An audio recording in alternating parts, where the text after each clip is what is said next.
Bonjour Capucine. Bonjour.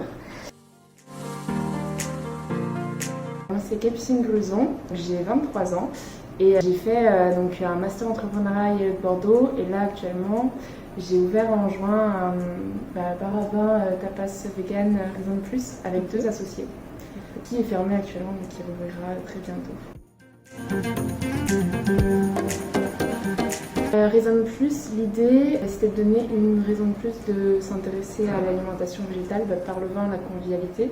Et du coup, c'est l'idée de, en gros, on va dans un endroit où on découvre plein de nouvelles choses, donc que ce soit dans les vins qui sont certifiés vegan et dans les tapas, qui sont des tapas aussi entièrement végétaux. Donc voilà, donc dans une ambiance conviviale et de découverte, et pour vegan, non vegan, curieux. L'idée, elle est venue un peu au fur et à mesure parce que j'avais envie de monter un commerce depuis longtemps et en fait j'étais végane et j'adorais le vin. Et quand on est végane, quand on adore le vin, c'est quand même très compliqué. Déjà c'est compliqué de savoir si un vin est vegan ou pas, mais surtout pour la nourriture. Le bar à vin, là ça commence encore timidement, mais il y a quelques années il n'y avait vraiment pas d'autre option que pain, olives, cornichons. Moi je suis végane pour les animaux, parce que il y a eu un moment où j'ai juste changé mon regard par rapport aux animaux, la façon dont on les considère dans la société, aussi pour l'écologie évidemment, puis après aussi parce que la vie est plus agréable, même niveau santé.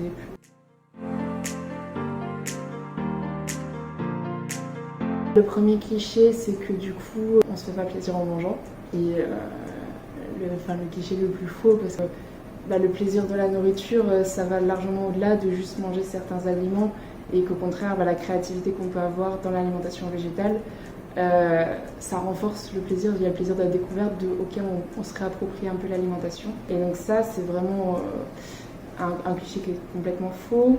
Le cliché qu'on mange plus cher, ça c'est faux aussi parce que les aliments de base, c'est quoi? C'est les légumineuses, lentilles, pois chiches, haricots rouges. Ce sont des aliments qui coûtent vraiment pas cher. Après ça coûte cher si on s'achète les choses déjà prêtes, un peu marketées, un peu tout ça. Bon, de temps en temps ça peut être chouette pour se faire plaisir aussi. C'est les 2 clichés qui peuvent me venir en tête.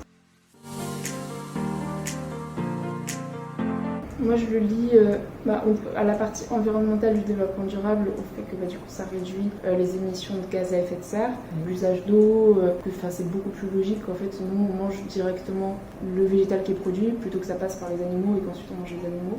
Il y a ça, et puis après le développement durable c'est aussi pas que l'environnemental, c'est aussi le social, et dans le social est-ce qu'on peut se poser la question de savoir si est-ce que dans une société on prend aussi en compte les êtres qui sont pas forcément humains.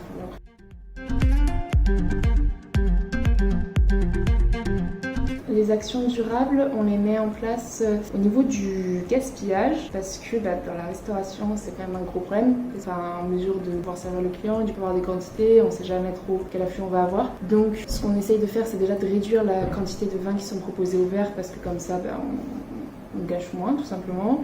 On essaye aussi de cuisiner sur le moment, de cuisiner frais pour vraiment appréhender. Ce qu'on a aussi, c'est un système de consigne qui est mis en place avec une chouette association à Bordeaux, Box City, association d'entreprise, Box City, qui a des consignes en verre tout simplement que eux ils gèrent toute la partie un peu sanitaire, normes, tout ça. On va bientôt mettre en place aussi un système de compost, de nos denrées organiques, là on n'en avait pas assez, donc ça valait pas forcément le coup. Et aussi surtout avec le Covid, c'était compliqué d'investir vu qu'on avait déjà eu 2 mois de décalage, mais là on va pouvoir mettre ça en place.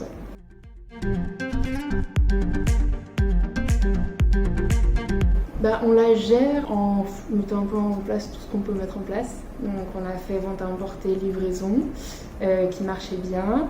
Là on s'est pris un petit temps de pause aussi pour avoir le temps de remodeler pour la réouverture, parce que c'est aussi ça qui peut un peu faire peur.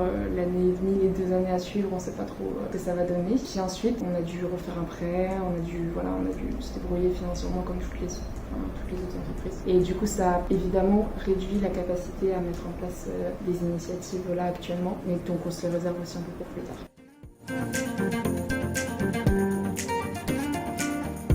La vente à emporter, on l'a fait du coup au premier confinement, donc avant d'ouvrir, et ensuite après. Et c'est très chouette parce que du coup ça renforce le lien de voisinage, le lien social et c'est agréable.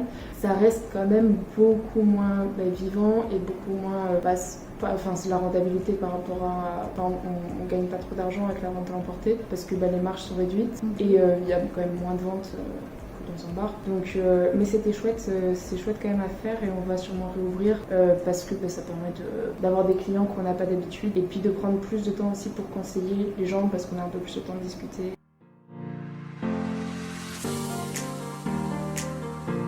Un vin vegan, pour la partie la plus simple, c'est un vin en gros qui, au moment d'être collé, du coup clarifié, on n'a pas utilisé d'intrants d'origine animale. Donc du style, par exemple, dans les grands crus de Bordeaux, on va utiliser du blanc d'œuf, voilà, ça peut être de la colle de poisson, ça peut être plein de choses. Et du coup, nous, soit il n'a pas été collé, soit c'est des protéines d'origine végétale ou minérale, genre de l'argile, protéines de pois.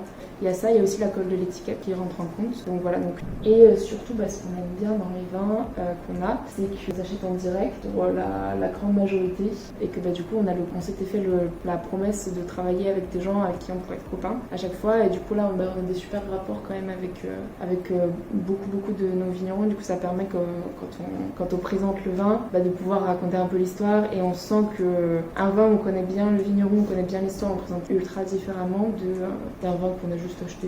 Donc c'est pour ça que nous, tous nos vins, on a une petite sélection par rapport à d'autres bars à vin ou caves à vin, mais du coup, c'est vraiment des vins qu'on connaît ultra bien.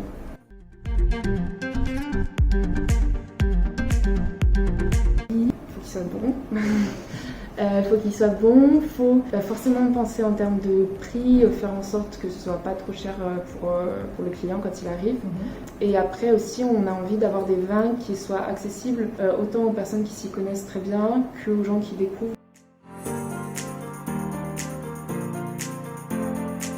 Moi j'ai un style de vie, alors je vais pas dire zéro parce que c'est compliqué, mais qui vise vers le zéro déchet. Dans mes cosmétiques ou dans le compost ou dans toutes les choses comme ça. Donc bon, on est peut-être plutôt sur une réduction de 50%, mais qui est déjà pas mal.